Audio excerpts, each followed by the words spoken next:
Okay, next problem. Same graph. X approaches infinity. So x arrow infinity is x approaches infinity. That's how we read that. And I don't really know why I'm using a red pen, but that is the right side of the graph.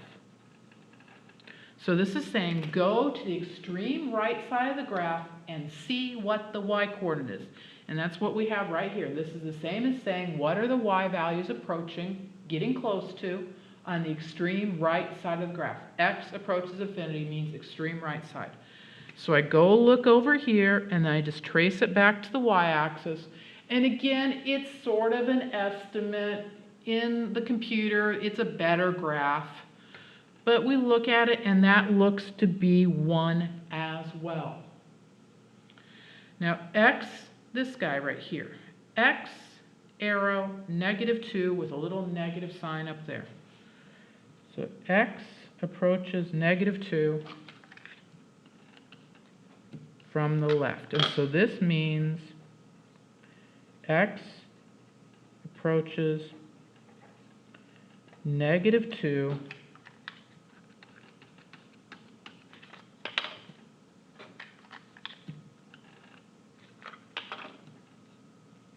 Let's see if I can write an S there. X approaches -2, but on the left. That's what this little guy right there means. That means left.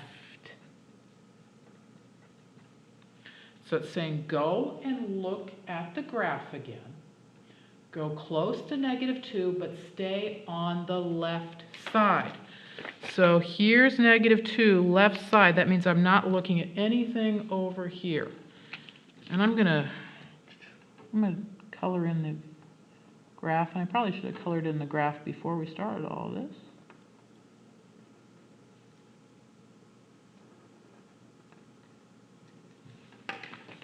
So x approaches 2 from the left. So cover up the entire right side. There's x approaches -2 right there, that dashed line.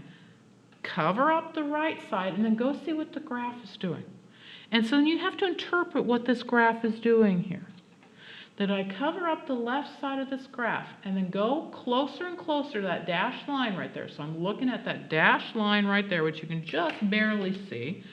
And I should have put those in too. Let's make those yellow. Yeah, you can't see that much better, but oh well. I should have picked a better color besides yellow.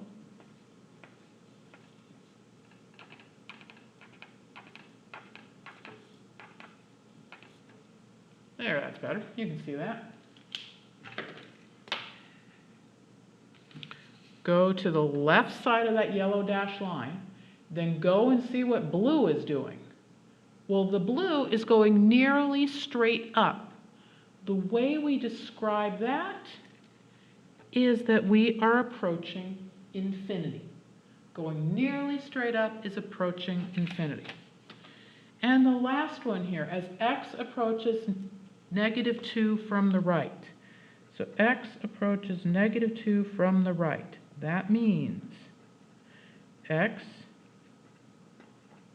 approaches -2, but on the right. That's what this little plus sign means. That means right. So cover up the left side of the graph. So I'm only looking at the right. I just want to see the right side of the graph. Then you look at the graph as I get closer and closer to that dashed yellow line. As I get closer and closer to the dashed yellow line, it's right there. The graph is going nearly straight down. It's going down, down, down forever. And we describe that as negative infinity. And so each one of these is asking you to describe what is the graph doing when you are close to each one of these places. So kind of recapping now that I have the colors in here. As x approaches negative infinity. And so that's looking over here. And I see what x is doing. So I go to the left side of the graph. And what am I close to? I'm close to that x equal, for the y equal 1. as x approaches infinity. So I go over here to the right side and see what the right side is close to. And again, my y-coordinate is close to 1. That it's asking you just to describe what your y-coordinates are doing. And that's, like I said, something you will see if you end up in calculus. Now, if you're just taking college algebra as the last math class you will ever take in your entire life, you're doing this just to get the homework problems, the quiz problems, test problems, whatever. You're just doing those to get those things right. Okay, so that's arrow notation. So what we're really building to is graphing rational functions. And sort of like the last section, we are just finding information and then hoping that our calculator will verify that information for us as well. And that we're just going to find each piece of information and then put it onto a graph and hope for the best, really. So, use the 7-step method described in the book to graph the following rational function. And you're all saying there, I don't have a book. I did the My Math Lab thing. I don't have any book. Your My Math Lab access code, all that stuff is based on a textbook. And you actually do have a textbook. You have access to an e-book. So there is a book there. You just don't have a hard copy of it anymore. If you want a hard copy, you could buy one, but I don't know any students that buy hard copies of the books, so they don't have to. So there is a textbook, you just don't have a hard copy of it. Anyway, I digressed there. Use the 7-step method described in the book to graph the following rational function. There it is. 1, determine symmetry of the function. Again, we did not do that finding symmetry algebraically. So what you're going to want to do is use your graphing calculator or Desmos, whatever you want to do to graph it, and look at the graph first, then answer that question. I know that's kind of backwards, but that's kind of where we're at with technology. So let's go ahead and do that. Put one important thing here, that when you are using your graphing calculator and you're doing the fractions, you put the entire numerator in parentheses divided by the entire denominator in parentheses. And we'll just do a standard window to get that first basic little graph there. And so there's my first basic little graph, and we can see that that doesn't have symmetry. It doesn't fold across the y-axis. And remember, the origin symmetry was that double flip, that whatever was in the first quadrant flipped to the second, flipped to the third. First to third should match, kind of match, quote-unquote match. Second to the fourth should sort of, quote-unquote, match. This has no symmetry, so none. Find the y-intercept. Always plug in x equals 0, no matter what you're doing. So y is going to be f of 0, so 2 times 0 squared minus 5 times 0 minus 3 over 0 plus 1 quantity squared. And that's going to give me negative 3. Find the x-intercept. Always set equal to 0 and solve. And so 2x squared minus 5x minus 3 over x plus 1 quantity squared equals 0. Clear the fractions. Equations with fractions, clear the fractions. So we've got 2x squared minus 5x minus 3 equals 0. 0 times anything is 0. Factor a quadratic formula.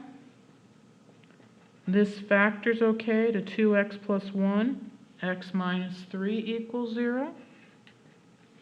And remember, when you're doing your factoring, your first terms have to multiply to be first, so 2x times x, 2x squared. Your last terms have to multiply to be your last. 1 times negative 3 is negative 3. And then checking that center. On the outside, on the inside, we get x.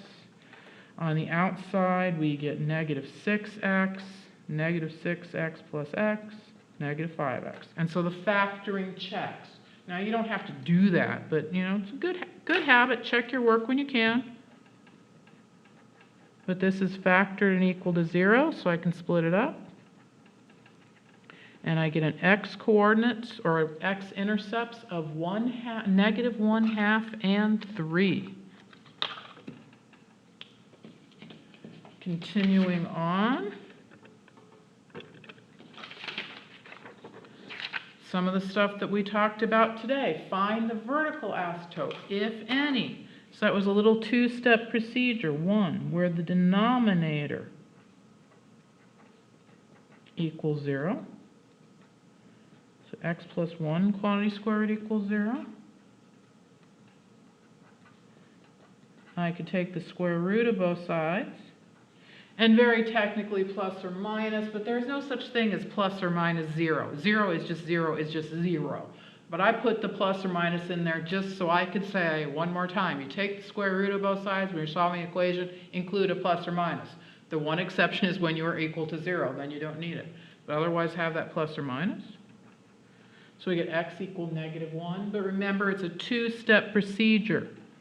So then when x equals -1, my numerator, which happens to be 2x squared minus 5x minus 3, is going to be 2 times 1 squared minus 5 times 1 minus 3. And I don't care what that number is.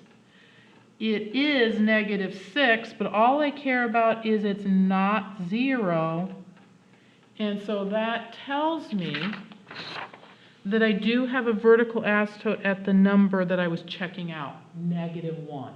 The equation of the vertical asymptote is -1, and if they ask me for just the coordinate -1, just give them what they ask for.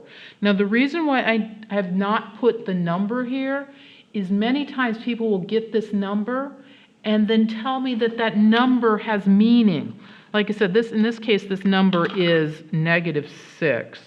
And so some people will tell me x equal -6. No, the number's not important. What's important is what it is not. Horizontal asymptote.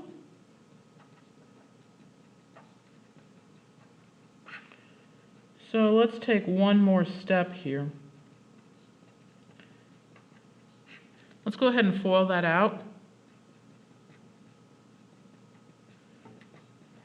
And so when I FOIL that out, that's going to be x squared plus x plus x plus 1. And that's good enough for our purposes. And so we see the degree of the numerator, which happens to be 2, equals the degree of the denominator, which happens to be 2. And in that case, you just pulled off your coefficients of your lead terms. So that 2 and 1, and so my horizontal asymptote is y equal 2 over 1 or 2, or if they just want the y coordinate, just 2. So I multiplied that out so I could really see the degrees, and in this case the degrees were 2, and when my degrees are 2, or when my degrees are equal, not when my degrees are 2, but when my degrees are equal, I just pull off those lead coefficients. Okay, continuing on with this problem. Find 3 additional points. Now, in my math lab, they will have already started the chart for you. And your y coordinates are just going to be found by plugging into your function. And they're going to have started the chart for you. So I'm going to pick some numbers here. I'm going to pick -1, 1, and 2. In my math lab, they will have already started for you. You plug into that original function there. Just plug into it, and you can just trust me when you plug that -1 in there.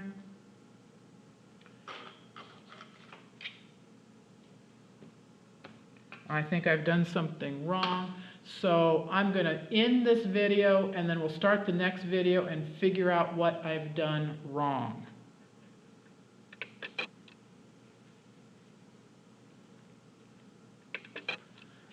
Okay. I didn't end the video. I pushed the wrong button. Okay, I'm going to end the video, and then I have figured out what I've done wrong, but I don't have time to explain it. I do know what I've done wrong. I'm going to end the video, then I'll explain what I've done wrong.